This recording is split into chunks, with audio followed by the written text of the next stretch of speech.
Good evening, everyone. I'm sure that some of you recognise me from previous meetings, but I have not yet done my first proper speech to you all. So I'd like to take this opportunity to say to you less about who I am and more about why I'm here. So my story begins on the 15th of September 2016. It was the biggest job interview of my life so far. I got through all the hoops I needed to get through so far. I'd done the first application, passed that. Got the second application, passed that. Gone through to the online tests, doing verbal reasoning, critical reasoning, numeracy tests, the whole lot. So this was a pretty big thing. And now it was the telephone interview. Now, if there's two things that I absolutely hate, is interviews and it's telephones. So this wasn't going to go very well for me. And if there's one thing that you need to know about me, is that I over-prepare for everything. So, in front of me on this day in September was a large report that I compiled a few weeks before, detailing aspects of my previous work experience, and even miscellaneous details about myself in case I spontaneously forgot my own name halfway through the interview due to stress. Also around me, around my desk, there were post-it notes saying such inspirational things such as, be professional, remember to smile, you can do it, and all that kind of stuff. So, 15th of September 2016, telephone interview. The phone rings. I answer it. Is that Emily? Yes, it is. Score one for me. I remember my name. Okay. So she went straight into the interview. First question. So, Emily, please tell me a bit about yourself. That's great, I thought. It's a terrible question, but it's one I prepared for anyway. So I flipped through and I was like, oh yes, I will give you, I was going to give her a concise summary about myself, my previous couple of work experiences and all that kind of stuff. So I thought it was concise. Apparently it wasn't. She didn't think so anyway, because she cut me off halfway through and said, oh no, we're wasting time. Let's go on. Oh dear. So, despite that damp, floppy, verbal handshake at the beginning, I hope I could recover from it. A few more questions passed, and she asked another one. Tell me about a time when you worked in a team. Another horrendously vague question, but one I prepared for. So I flipped very quickly through my notes. Yes, I can tell you about the time when I worked in a team. I've worked in loads of teams. It's great, great experience I can tell you about. So I told her about a time when I worked in the team, what I did, what my place in the team, all that kind of stuff. Thus, I concluded quite happy with my response. No, she says, that isn't what I asked. Tell me about a time when you worked in a team. I was dumbfounded, surely. I had answered her question. It was about teams, and I said everything about teams. I repeated my answer in slightly different words to make it sound different, like a new answer, and offered that. No, she shouted this time. That isn't what I asked at all. That's completely wrong. I'm sorry then, I said. I don't understand what you're asking. And so she said, then we'll end the interview there. Well, I didn't need to wait the 2 days it took them to get back to me to find out that there was no job waiting for me. So the first thing I did when I put the phone down was turn to the computer beside me and type in the exact words, formal speaking for complete idiots, enter. And obviously that didn't really yield many results. It was quite superfluous, in fact. But I knew that I needed to do something about my professional speaking, the way that I present myself. Because what obviously led to my downfall was the fact that I was over-prepared, I wasn't very spontaneous, and I lacked eloquence, I think. So a bit more research I did, and eventually I came across something called Toastmasters. And so the rest is history, I suppose. And so what I'm really hoping, I suppose, to gain from my experience here is to get over my issues with over-preparedness and lack of spontaneity, and yes, become a better speaker. So in conclusion, I suppose I'm not all that disappointed that I didn't get the job after all, partly because she didn't sound like a very nice person anyway, and I don't want to work with that, but also because otherwise I wouldn't be here, and I wouldn't be able to develop on my verbal skills, which I think will benefit me in the long term. Thank you.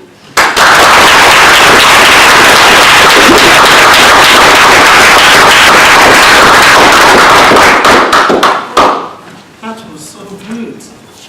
Can we please take our sleep, please? Our sleep, and timekeeper, 1 minute on the clock, and write your feedback.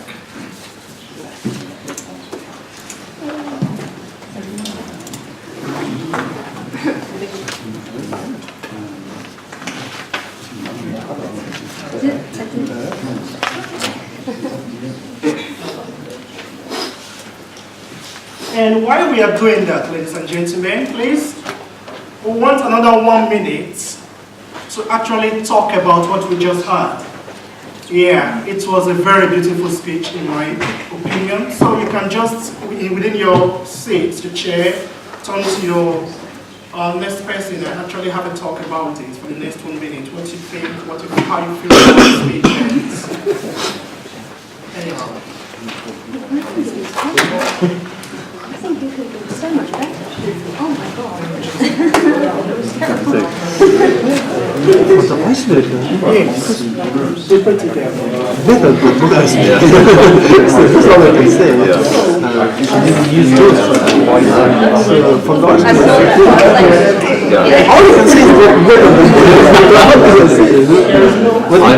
I thought it was really good because when she said she was very good, I was expecting it to maybe be like Richard, like, I don't want to do my free work. I do feel like it's very rehearsed. She even threw in the grammar work, which shows what she saw what he was doing with herself. So yeah, I thought it was really good. And she also made people laugh a little bit. Yeah, it was. And it was a good story. She was okay with the stage. Good stage. The voice really good. Very, very good. I think she already said she was prepared perfectly. Really prepared. Yeah. Thank you very much. Just to mention, please, if that was an icebreaker, I wonder what the next nice speeches are going to sound like. Wow, well done, you. That was great. Ladies and gentlemen, we have a second speaker for the evening, not to do the former mess up I did in the first one. The evaluator of this one is Things. And the speaker actually is Mark James. So I'd like to invite Things to introduce the speaker and tell us what he expects from the speaker. Come on, please. Very much.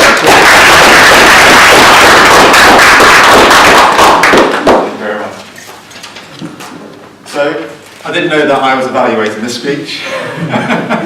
I'm not really entirely sure what I'm going to be looking out for on this.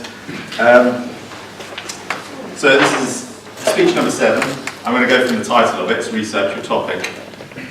I've seen Mark speak a number of times before, and I know his quality and his ability to speak, so I'm really looking forward to the speech. The topic of it, the project, is called Research Your Topic.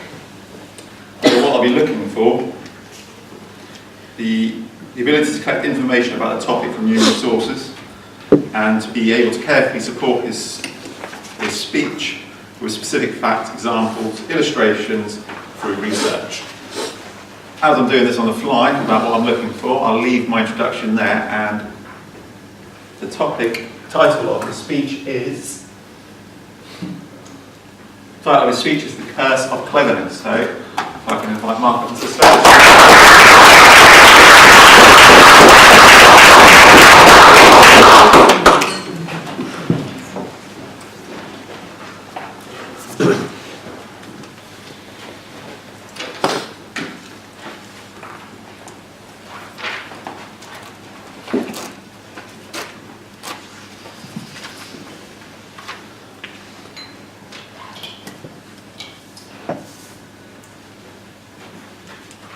Mr. President, fellow Toastmasters and most welcome guests. I said something really bad to my 14-year-old daughter the other day. She'd just come back from school, rushed in through the door, saying, "Dad, Dad, I've just passed my chemistry test." And I said to her, "Clever girl, well done, aren't you clever?" That was all right, wasn't it? Well, apparently not. Apparently, that was the worst thing I could have said to her. And I want to explain why. This talk is all about the impact of praise. Now, it starts with a study by an eminent American professor called Carol Dweck. She's a professor of psychology from Stanford University. And to help me explain this study in a bit more detail, I'm going to need 2 members of the audience, please. Can I have 2 volunteers? Come on. Yep, great, thank you very much. And yep, Emily at the back. Yeah, would you like to come up? Perfect. Give her a round of applause. Stand on that side. I'll come back to you in 2 moments. So, Professor Dweck, she took 400 students from across America, aged about 11 years old, and she gave all of them a really easy IQ test. This was something they were bound to pass. She then gathered in the results, and she split them into 2 groups. She did this randomly. So she split them into 2 groups, represented by fine volunteers here. One group, she praised for being clever.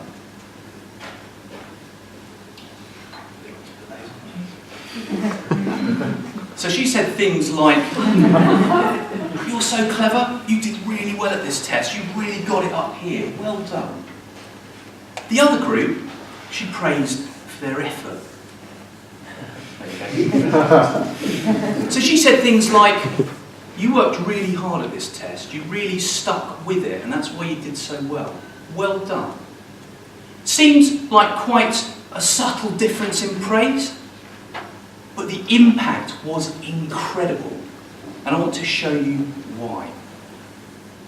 What Professor Dweck did next was she gave all of the students a choice. They had to take another test, and they could have a choice of taking one that was harder than the first one, or one that was the same. In other words, another easy test. What do you think the candidates chose? Let's start with the clever ones. What do you think the clever ones did? Did they choose the easy one or the hard one? Harder one? What do you think? Harder? 67% of these children chose to take the easier test. What about the ones praised for effort? Harder? Any other takers? Harder? Okay.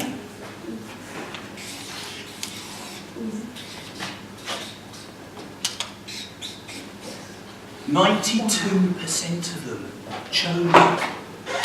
chose to take the harder test." That's a huge differential based on a few words of praise. Why? And Carol Dweck thought about this, and she came up with a theory that went like this. The clever kids, they've been praised for being clever. They've been praised for that intelligence. So they're thinking, I've got a talent, I'm clever. I don't want to do anything that's going to disprove that. So I'm going to play it safe. I'm going to take the easy test. And what that does is it actually leads to something called a fixed mindset. It's actually the start of the fear of failure. And you can see, if people have that mindset, it actually limits their opportunity for growth and development because they're not stretching themselves. They're always going to take the easy test. By contrast, the kids that have really been praised for putting the effort in, the focus of that praise has been about the process. It's been about the effort they put in to achieve a particular result. So they're not thinking, if I make a mistake, I fail. They're thinking, do you know what? I've got to try hard, I've got to stick with it. It leads to something called a growth mindset. And I'll come back to the mindset a bit later on. Let's see what happened next in the study. Well, having given the kids all a choice, Professor Dweck actually played a trick on them because she gave them all an impossible test. This was a test they could not pass. And what she found was the kids praised their effort, worked at the test longer, tried harder, and actually enjoyed it more. Whereas the kids praised for being clever got really frustrated and tended to give up a lot more quickly. This is based on a few words of praise. Finally, the kids were given a third test. Now this one was as easy as that first really easy IQ test. They weren't told this, but it was. How do you think the kids did this time? Let's start with the clever kids. Do you think they did better in this easy test than they did in the first one, or worse? Worse. You're right. On average, they did 20% worse than they did on the first test. These tests were both really easy. What about the kids who've been praised for effort? Better? You're damn right.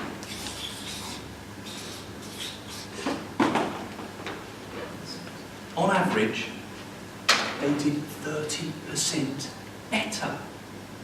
This is based on a few words of praise. Incredible difference. Thank you both.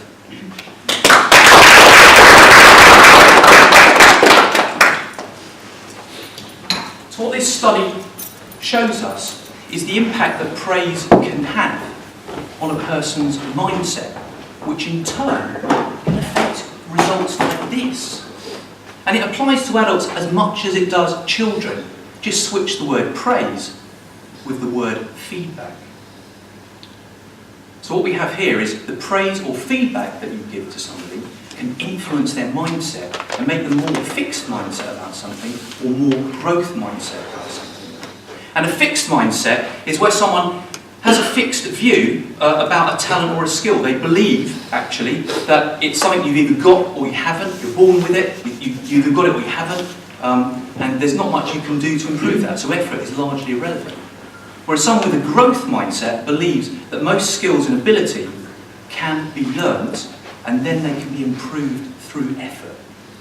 It's a bit like what we do here at Toastmasters. So the praise or feedback that you give someone can influence their mindset and help with results like this. So coming back to my 14-year-old daughter, we all want to give positive praise, but perhaps instead of focusing on how clever she was, I should have talked about the process she went through and the effort that she put in to achieving that chemistry result. Because that would have helped to have developed a growth mindset. Now I want to finish with 3 final thoughts around mindset. The first is, what do you have a fixed mindset about? Maybe there's something you really like to do, but you thought, I'm not a natural at that, I don't have the talent. Maybe it's public speaking, maybe it's something else. How did that develop, do you think? Was it through praise or lack of it? Secondly, what difference would it make to your life if you could change your fixed mindset?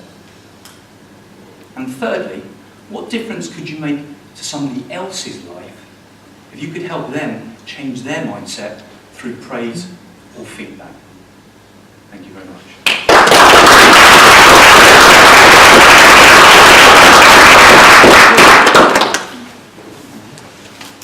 I know if I say this, Jay wouldn't be happy.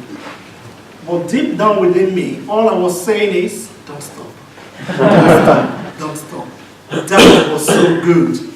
I end up pitying the guy that had to carry this in about 4 minutes. Wow. You've got energy. Wow, that's, you just schooled me, and I think I've got loads from what you just said. I think my fellow Toastmasters and guests have got the same thing. Ladies and gentlemen, please, on your slip, just write what you think and have a 1-minute breakout session to actually chew over what you just had. Thank you.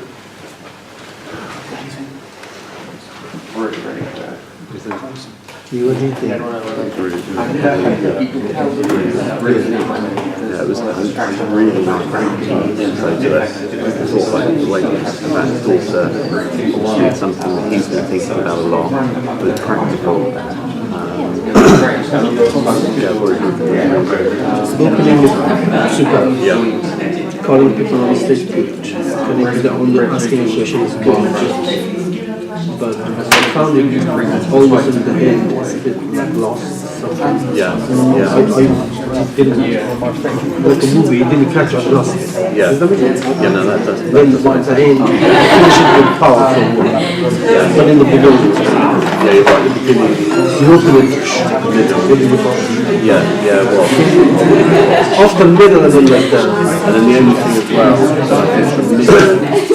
the reason why the bit went on so long was really bad. And it's, because we knew. Because if you give over information, also we were working hard, and then it was almost impression, but it went on for 8.5 minutes, and then just seven episodes, and it felt like it was not the world, you know, you kind of so I know now, I learned today, because he's a speaker, but speak must be interesting, I think. I try to perform, it's not easy. Because people must follow like a movie, you know,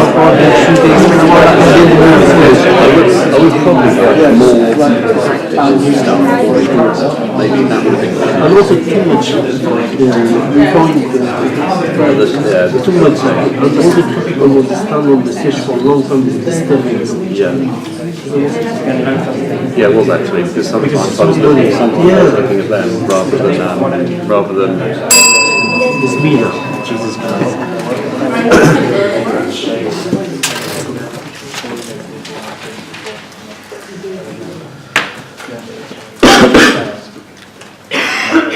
Welcome back, right? So, the last speaker for this evening before we have our workshop is a guy that have not spoken here in a very long time, but we always hear from him one way or the other. He's a very, very interesting person, most especially when he sits beside him. He's one of the most exciting person we have here in this club. But somebody else is going to be doing this introduction. So, he's doing the speech number 8 this evening, and I'm going to call on, I'm sorry, you understand why I'm saying that.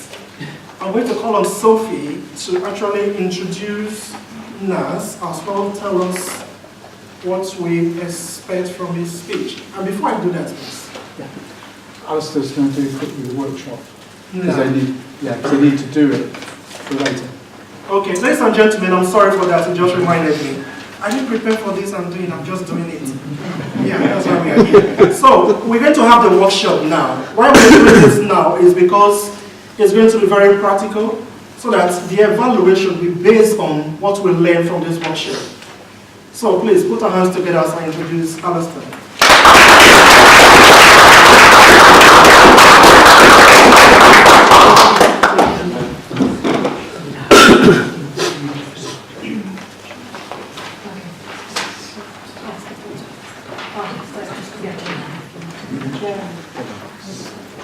my timing, Alistair, I'm not on that. 4 minutes. You said 4 minutes. So last weekend, I went to officer training, and there was an evaluational workshop, which was about half an hour, and the person presenting it was the district evaluational champion, and he said we can all do 4 things to really polish up our evaluational skills. And I have these 4 things right here: style, organisation, connection, and kinesthetic. Now the first point of style is when you deliver an evaluation, people tend to fall into 1 or 2 categories. People are either fact-based or feelings-based. So someone who's fact-based will maybe write 5 or 6 points down, whereas someone who's feelings-based will think about the overall message of the speech they're evaluating. And so his recommendation to us was to work out which category we're in and tailor our evaluations to that particular style. You can also try to work out what style the actual speaker has themselves and then fit your evaluation around that. Second point is organisation. this is very similar to Steen's method of pick out 3 things. The first one being what you really liked about the speech. The second one being what the speaker could have done to improve their speech. So you want to suggest something that would have made the speech even better. And the final thing is you always want to leave the speaker feeling motivated to do their next speech. So you would end your evaluation with what you were really impressed by. So that's the basic structure. A little cool tip you can do to get into the habit of looking for positives is you can draw a plus and a plus plus. And so the pluses would be what you really like. So you'd write this all down on paper. Anything under the plus would be what you really liked about the speech. And a plus plus would be what the speaker could have done, something they could have added in to improve their speech even more. Ideally, most of your feedback would fall under the plus. And you would maybe select 1 or 2 things they could improve upon because, again, you want to make the speaker feel motivated to do their next speech. The third point is connection. This is more important than the actual content of what you're saying, and it's also more important than the actual delivery. So when you're doing an evaluation, the audience wants to feel like they have a connection with you. You want to feel like it's authentic. So a great way of doing that is strive not to use your notes. Because every time you're looking at your notes, you're not really making eye contact with people, and it cuts off that connection. And finally, kinesthetic. So that would be doing a demonstration of some sort in your evaluation. About 30% of our brains are dedicated to processing visual information, or about 3% of that is dedicated to hearing. So if you can do a visual demonstration during your evaluation, it's a great way to reinforce any sort of point you're making. So if the speaker does a good gesture at some point in their speech, redo it when you evaluate them. It's a great way of saying, hey, I saw what you did up there, and it lets the audience know that's a great way of presenting their speech too. So those are the 4 points that I learned about at the workshop. Maybe some of you, if you like what I've just said, can incorporate it into your own evaluations. And after Nas has spoken tonight, we're going to split up into 2s, and you'll get 5 minutes to take it in turns presenting an evaluation to each other with these 4 points in mind. I also have a checklist which you can read, and it's going to help you do your evaluations. Thank you.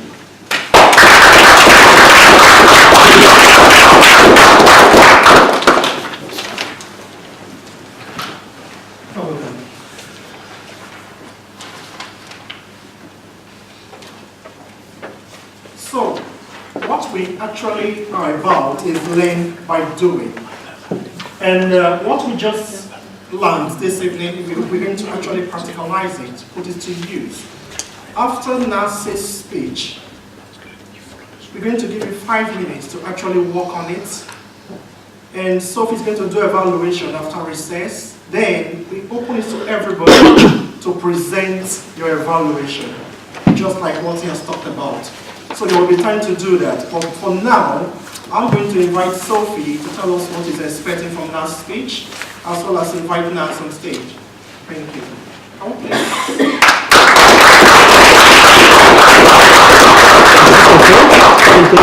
This is round 8 speech, but you're comfortable with it. So speaking, we're going to speak to normal delay. The delay must be posted to the audience and be played correctly. And then it does go on for quite a while. It's just basically about using the delays and how they impact the audience, I guess. So, thank you. Ladies and gentlemen, invited on stage, one of our best speakers, who have spoken for a while now. What is fear? Nas, talk at me. What is fear? I will please.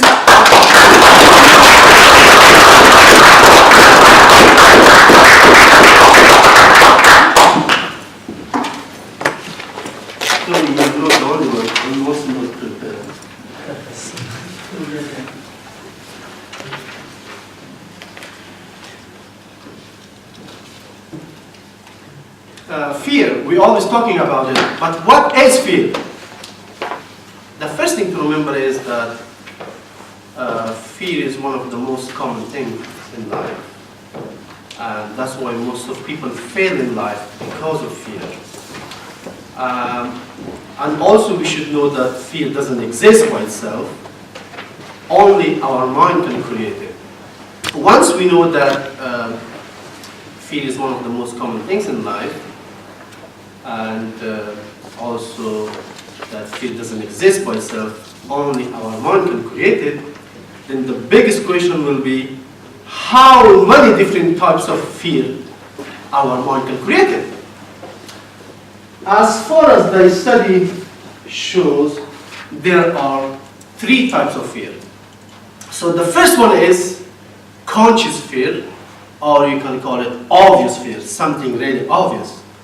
An example of it will be like, if a danger animal enters in this room, you can see that animal is danger. It's very obvious, conscious. You can see it and you got to escape from it. Does that make sense? Or another example I can give you that, if you stand in the middle of the road, if the bus comes towards you, you got to move. Otherwise the bus will hit you. You can see very clear, it's conscious, obvious, that is a danger. So that's one type of fear, which is they call it conscious fear. The second one is psychological fear, which is something to do with the past and future. It's a little bit complicated. In terms of psychological fear, fear always related to something that happened in the past. Thinking about the fear of yesterday will project itself the fear of tomorrow. That's how it works in the psychology. An example of it will be like illness. If somebody been ill for a long time, and when they feel better, they always have a fear that illness will come again. It's a psychologically. Or I can give you another example is if you lose your job for some reason, if you get an argument with your colleague or with the boss, you get sacked and you lose your job, then you jump to another job. The next job you will be more humble because you don't want to lose the job because psychologically you lost the other one. Does that make sense? And the best one I can give you is that it's something to do with movement. I can give you an example of Toastmaster here. When you take a rule here, you can be president, Toastmaster, delivering a speech, evaluation, table topic master, grammarian, whatever. Before you come to here from home, you will have a fear from there. This is psychologically. You will think from home, okay, today I'm a Toastmaster. Will I do it properly or I'm going to deliver a speech? Will it work? Because that's fear. Once the meeting is finished, you feel relaxed. There is no fear. Fear doesn't exist by itself. Only our mind can create it. Everybody experiences it. There's nothing to be down about it. So the third type of fear is hidden fear. Something is really, really complicated that you never experienced it before. In hidden fear, you cannot sort by will. You cannot say that I'm going to go on the stage and I will not afraid of it. When you come here, oh boy, you will be nervous. Everybody experiences that. There's nothing to hide. There's nothing to doubt about it. I give you a few examples. Public speaking. If you never speak in front of audience, for the first time you come here, stand on the stage, you see the audience, small audience or big audience, you will have some fear. So that is hidden fear, something you never experienced before. It can change to the psychological fear. You don't want to come back again because you've been afraid of it once, then you don't want to come again. And the second example will be height. Once you go on the top of the cliff, when you look down, you will feel some fear because you never experienced it before. You didn't expect it. That's a hidden fear, something that you never experienced before. And also if you're meeting a new people, it could be some important person, President Bill Clinton. You shake your hand, you maybe feel a bit nervous because that's hidden fear that you never experienced before. So to conclude my speech, ladies and gentlemen, is what is fear? Fear is one of the most common things in life. So there's no need to worry about it. Everybody got it. And also we should know that fear doesn't exist by itself, only our mind can create it. And the biggest question, how many different types of fear? There are 3 types of fear: conscious fear, obvious fear, or psychologically fear, which is something to do with the past and future, and finally hidden fear, something that you never experienced before. Jay, how many times I have? 1 minute, 2 minutes? Minute and a half. Minute and a half. So, I can open a question to the audience, including the guests. Is anybody got any question? I'm here to answer your question. Is anybody? How do we deal with the fear? Oh, thank you very much. The problem is that, imagine a tree. Then tree has a branch. Each branch has another branch, then a lot of leaf. So, imagine the tree is fear. So a lot of people make a mistake. They're looking for the leaf to overcome, or they take a branch of it. For example, you do public speaking, you think you will be confident for the rest of your life? I don't think so, because you only work for one branch of fear. Because you need to find the root of fear, where it started in the first place. Yes? So, your answer will be like, my answer will be like, you don't need to look for the branch of the tree or the leaves of the tree. Go and find the root of the tree from where it started in the first place. Then, otherwise, it will take all your life until you die, but you will never ever come over fear. Does that make sense? Any other questions? Yes? What about fear of spiders? Fear of a spider? Let me check with this. I think I have answer for that. You need to buy a book, they call it How to Overcome a Fear of Insect. So, yeah, I think that's my answer. Yeah. Insect is something to do with that. Any other question?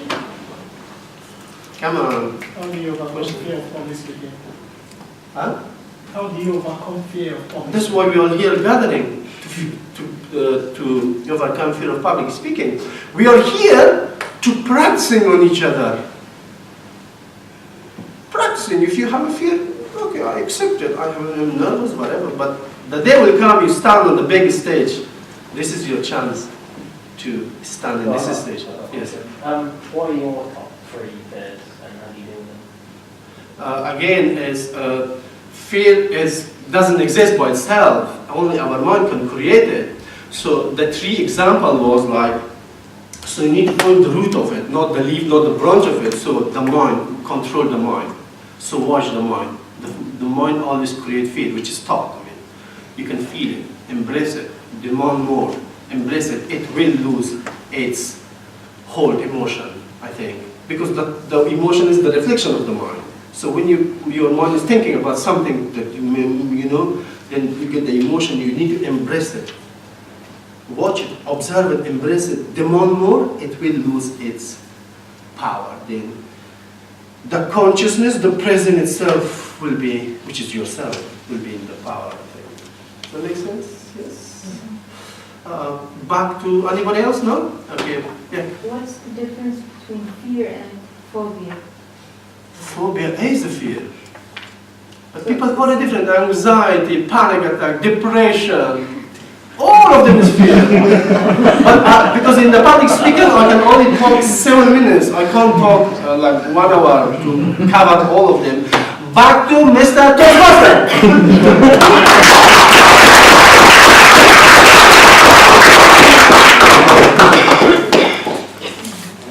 Please come up, put our hands together for him.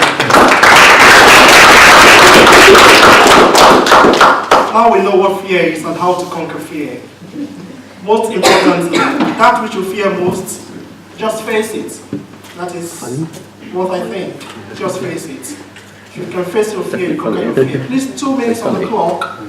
Mr. Timekeeper, I will write something as well as talk about it. We have been given this one. It is for you to feel, and you can use 5 minutes after 2 minutes. It's a bit superfluous. You didn't use any visual aids. Yeah. Okay. So it was a third away. But do the evaluation. Yeah, so, Prepare an evaluation for it. somebody's on the clock, please.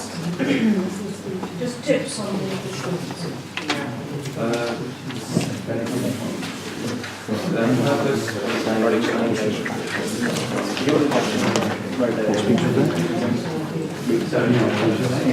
You mean number? I never check. 7. The thing is that for some reason I never follow the book. Because, excuse me,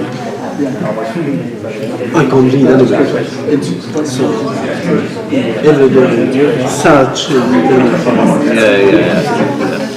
I think the book is similar to the way that Alistair said about when people evaluate, they either do it on emotion or facts, and I think some people either follow the book quite closely or don't follow it at all, because it's more about, I'm and also I'm not from evaluation. Not because of difficult, I don't like it. I don't know why, I don't like evaluation. Really? Yes. Yeah, I think that's That's evaluation. Leadership is not evaluation. Leadership, you are on the stage, often is the leadership. President is the leadership. Evaluation is evaluation. But they've all got their own aspects to the role, because like I would define evaluator as being a leadership role, let's say like the working role.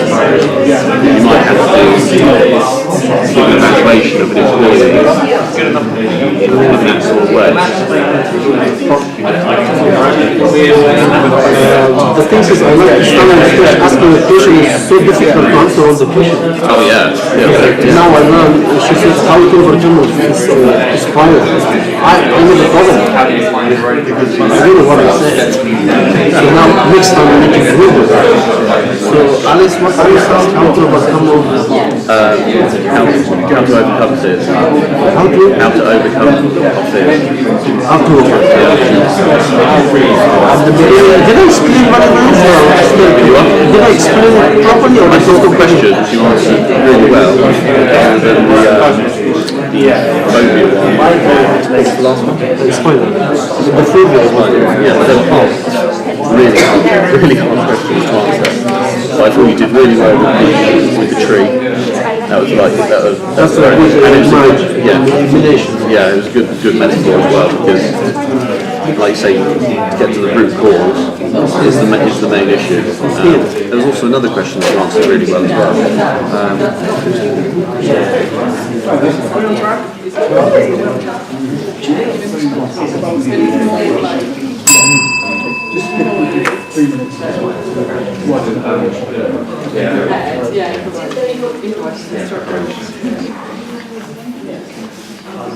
Alright guys, so you have 3 minutes now to actually work on this one, if you haven't already. Yeah, after this one we're going to go on recess, while we come back for evaluations.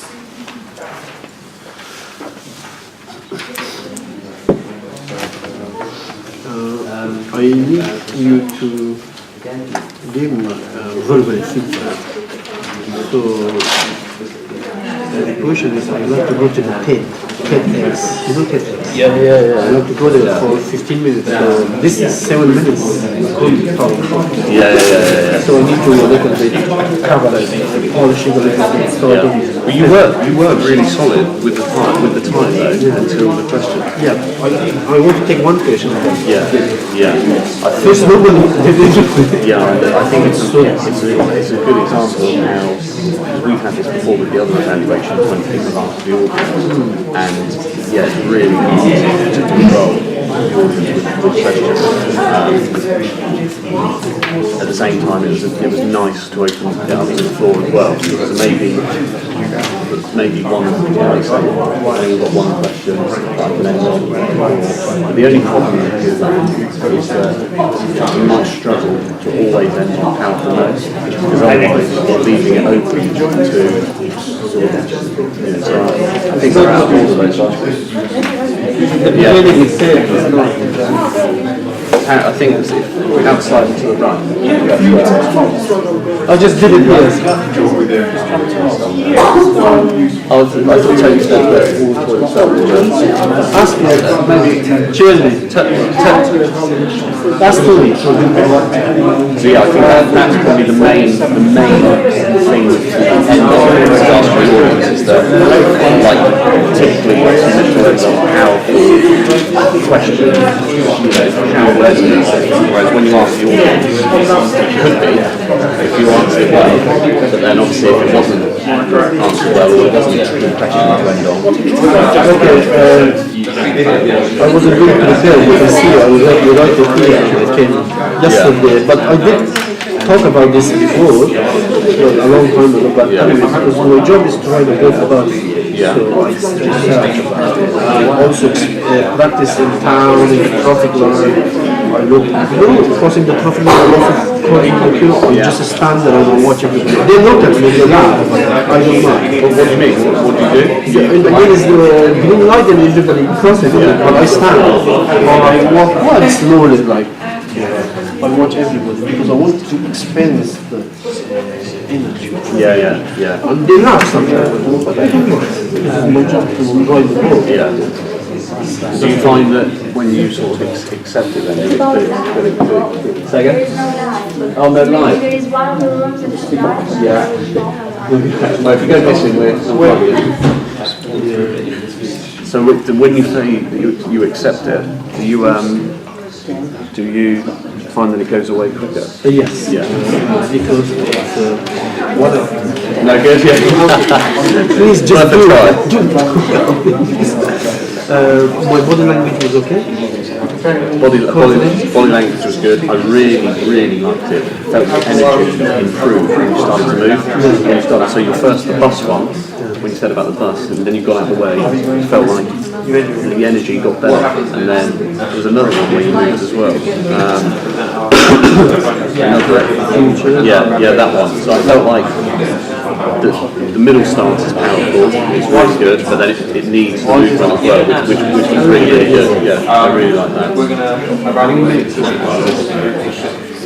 Bing. But you see, the meetings need energy. So, ladies and gentlemen,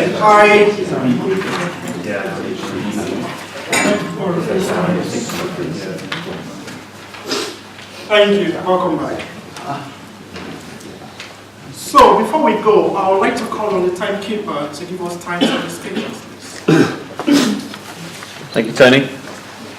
So, speech number 1, Emily, was 5 minutes 52, and with a maximum time of 6 minutes.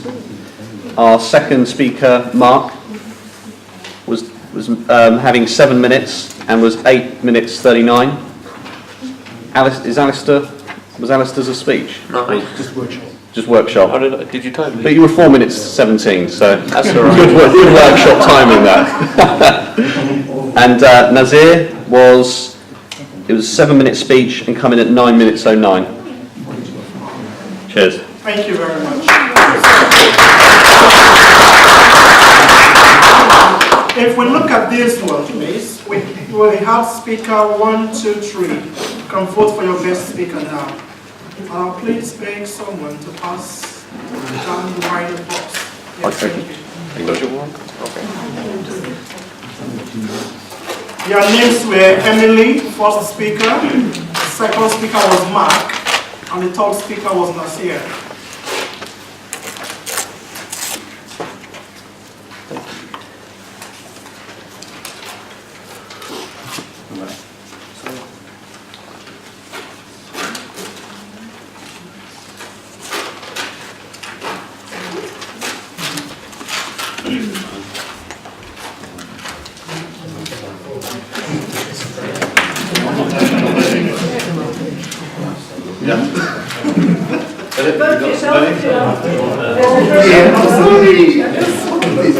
Cheers, thank you. Thanks very much. Cheers. This is a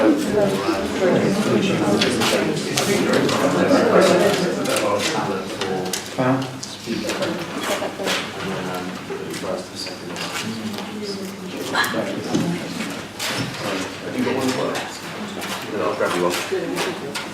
we can have a 10 minutes break after this. I'll see you all in 8:45. Cheers, thank you. Thank you.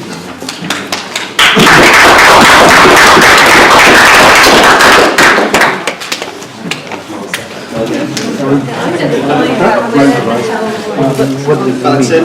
When you had more time.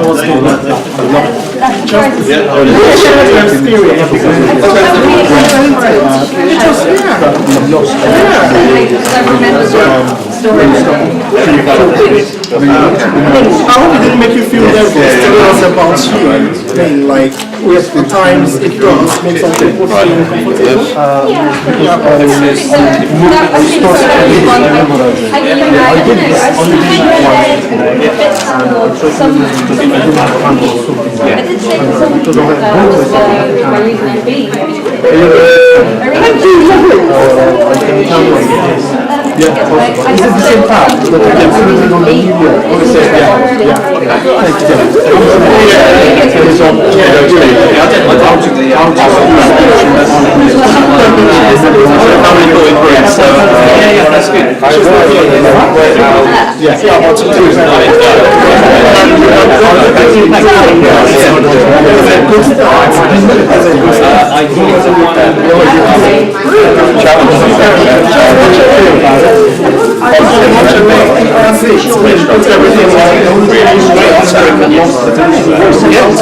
Seriously good.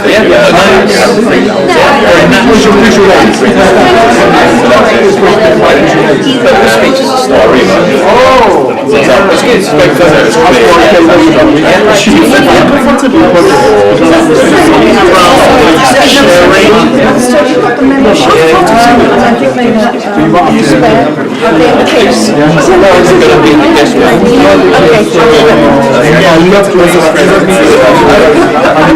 You were very expressive. I think